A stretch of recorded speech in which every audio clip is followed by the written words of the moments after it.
Agree.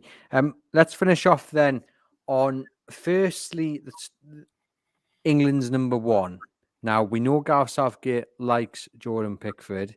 Nick Pope's been included in a lot of the squads. Obviously, he's not in the most recent squad because he's had an operation on his hand, which cost him the final game of the season against Chelsea. Sorry, is he England's number one? Like if we take Gareth Southgate's uh, fanship, is that the right word, of Jordan Pickford out of the equation, and you look at it just in terms of ability, form, fitness, I mean, Nick Pope surely would be England's number one, right? In my opinion, he would be, without a shadow of a doubt.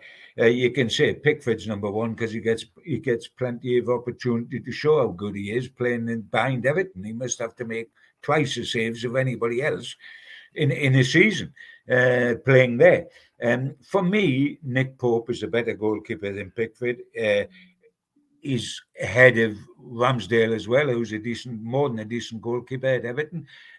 For me, he's number one, and I know I'm biased because he's Newcastle United's goalkeeper, and I see more of him than I see of anybody else.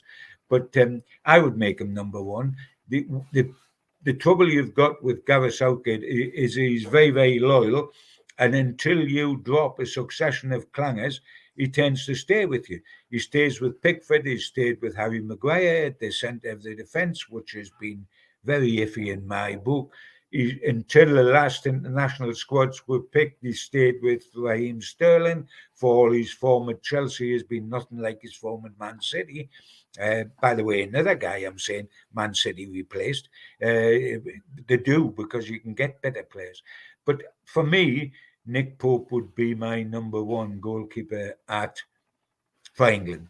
And for his sake, I wish that was so. From Newcastle United's point of view, I'm quite happy for him to go and sit on the England bench because it means he doesn't get injured during the match and come back here and miss 6 games with a hamstring or something. So, from a purely selfish point of view, but from his point of view, I think he would deserve to be that. And for me, I think he is that. Hmm. Save wise, you had David Raya of Brentford, 154 saves this season. Pickford there, third, 124 saves made, as I mentioned earlier, 85 for Nick Pope. Few of them miscellaneous stats that I threw in, John. Nick Pope, second in the list for punches out at 19. And goals conceded. We know how many goals Nick Pope conceded this season, 32. Jordan Pickford, 57. Now, why do you think he keeps getting picked ahead of Nick Pope then when it comes to when both are fit, both in the squad? Why does Gareth Southgate continually pick Jordan Pickford ahead of Nick Pope to start?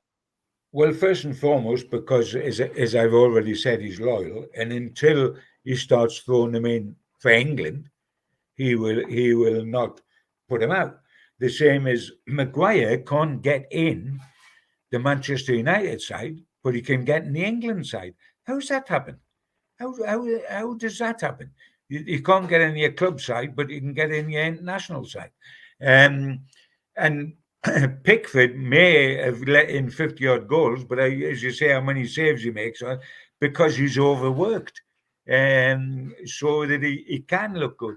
Don't get me wrong, he's a decent goalkeeper. And had Everton gone down, I think you would have found him transferred to a decent club because of his qualities. But his qualities aren't the same and aren't as consistent as Pope.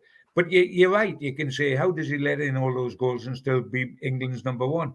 How does De Gea let in 43 goals um, against Nick's 32 and still win the best goalkeeper in the division? Ludicrous. Sometimes stats just, people ignore them and or don't like them, and it all doesn't add up. But for me, I as much as stats are informative, I like to judge people by what my eyes see, and my eyes tell me that Nick Pope is a terrific goalkeeper who potentially can become one of the all-time greats at Newcastle United, which is what I said at the top of the program. So, if you had a chance to send a message to Gareth Southgate about the goalkeeping situation, what would you say? I would say if you want to get it right and win trophies, Gareth, and we saw how much more he's wanted to win trophy when he actually did at long last. Gareth hasn't with England yet. If you want to win trophy, pick Nick. If you want to do Newcastle a favour, keep him where he is because that'll keep him nice and fit for us in the Champions League. There we have it. Just before we sign off, I did say I was going to get you to rate Nick Pope. Firstly, in terms of all the goalkeepers that have played in the Premier League, and we've seen some brilliant ones. I mean, for me, I think Peter Schmeichel's probably the best ever. Shea Given is up there. Who else have we had? David Seaman, Lehman at Arsenal as well. I mean, he's not going to be in the top 10, is he, Nick Pope? But he is. I mean, are we saying he's in the top 20, top 30? Yeah, I mean, he's not going to be in the top 10 because he hasn't played long enough. If you play at Burnley and you're relegated, however well you perform might get you transferred to Newcastle United, but it's not going to get you in the top 10. And if you look at even the goalkeepers that are around now in the Premier League, there's some belters. I mean, I rate Allison at. I know everybody makes a mistake, but I rate Allison at Liverpool. I rate Edison at Man City. I rate Martinez at Aston Villa as a shot stopper. Absolutely outstanding. Ramsdale at Arsenal? Yeah, but I think Nick. I would take Nick Pope ahead of him. But Nick is, his life in the Premier League is relatively short, and his life as in a quality side in the Premier League is one season long, and that's this last season with Newcastle United.